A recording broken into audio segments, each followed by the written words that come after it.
Hello and welcome to ACCA's Ethics for a Better World talk series celebrating Global Ethics Day 2023. Global Ethics Day has been an important part of our calendar for past 10 years, and for us at ACCA, it's an opportunity to highlight the important ethical role played by the professional accountants around the world. My name is Sundeep Jakhar and I'm Head of Public Affairs for ACCA in India. And today we are in Mumbai discussing the topic of ethics in the workplace. And with me, I have Dr. Mukund Rajan, who is Chairman at ECube Investment Advisors and a former Chief Ethics Officer at Tata Group. Dr. Mukund Rajan, a very warm welcome to you. Thank you so much for having me. So Mukund, to start our conversation, I would like to start with a big picture question. You have wealth of experience in ESG space, right? So can you tell us how the social aspect of ESG is changing today's workplace and role of ethics in this? Sure, that's a pretty complex question, so let me try and see if I can break it up into parts. The first question is, what really is the workplace anymore? And I think through COVID, we all saw that the workplace, to a significant extent for many people around the world, shifted to what used to be the home. Even today, when many people are coming back to the conventional workplace, you still have this notion of the hybrid structure where people can work sometimes from home, sometimes in the traditional workplace, and sometimes in between.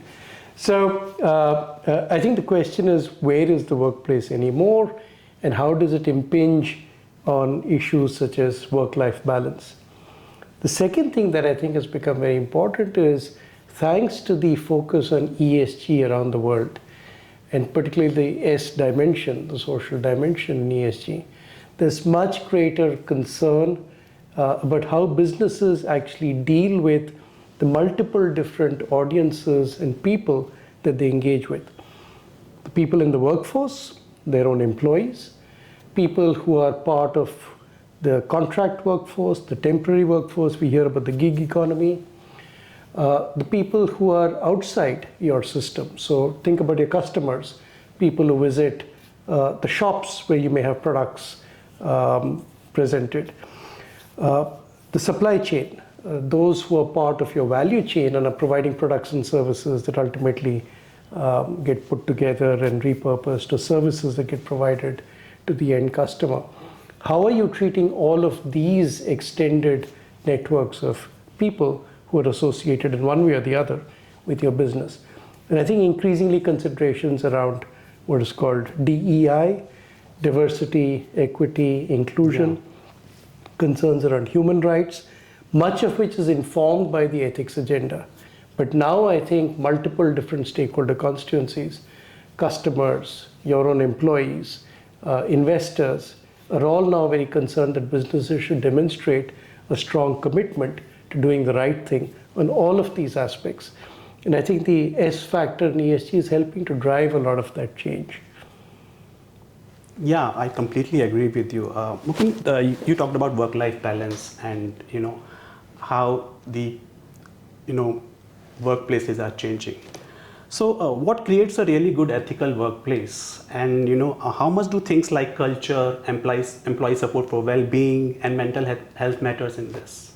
Oh, enormously important. And I think it was Peter Drucker who had that famous statement that culture eats strategy for breakfast.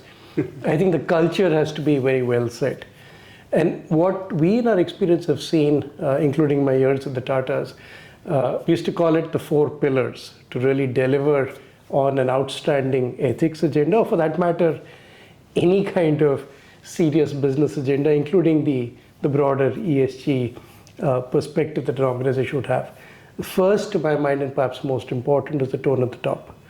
The voice of the leader on what needs to be done for the organization, the kind of vision, the inspiration that is provided to the rest of the organization, the definition of mission and values.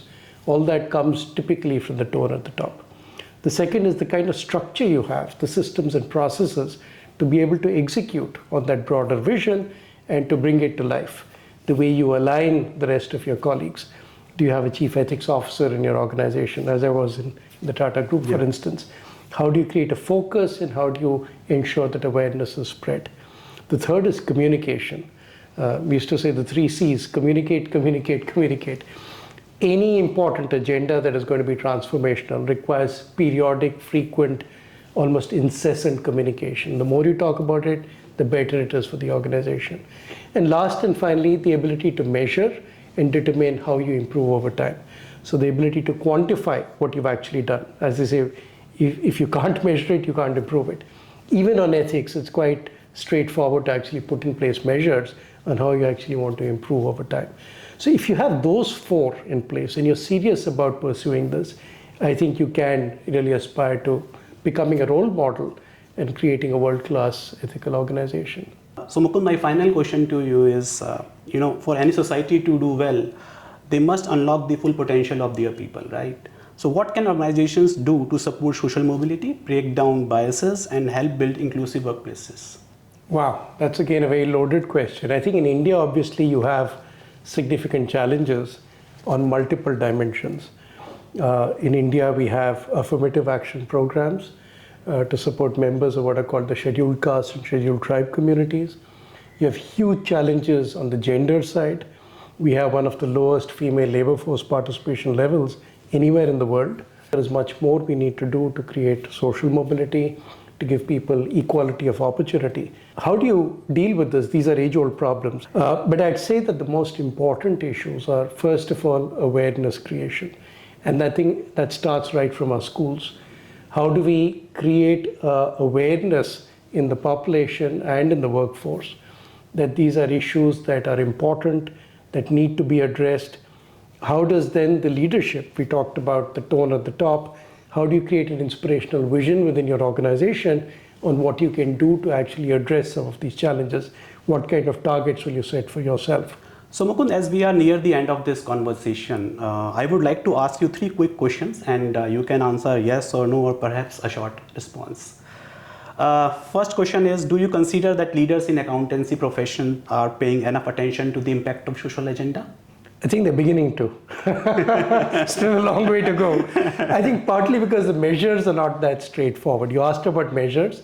I think it'll often be bespoke to an organization.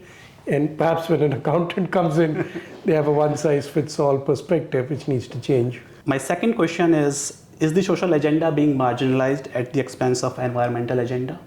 Again, I think so, partly because it's easier in some cases to measure environmental parameters. Social parameters can be measured, but it requires, I think, also a mindset and a willingness to engage in some of these awkward issues. And a lot of it has to be also bespoke to the entity, depending on what really they feel needs to change within the organization. So the ability of the accountancy profession to support that, I think, is still work in progress. And my final question is, should this conversation be a call to action for CFOs and other finance leaders to play an active role in this area? Absolutely. I think in India also you're seeing regulation now straddling a very large number of social issues amongst others. And I think CFOs are beginning to understand that if you can get this right, it actually helps a number of your business propositions and your acceptability in the market.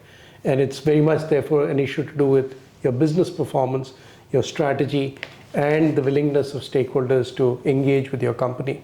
So CFOs must get more involved with this. And Mukund, as a final thought, I want to ask your final words in 10 seconds on today's topic. Okay. I just think that we need much more collaboration and networks. Nobody has all the answers, certainly not within the business. And you need to therefore be willing to participate in multiple different open networks across stakeholder groups if you want a genuine sense of what is currently happening and what is the potential and possibility for the future. So be willing to extend yourself and work through networks, through collaboration and through cooperation. Thank you, Dr. Mukund Rajan. I have truly enjoyed our chat today, and I hope our viewers did too.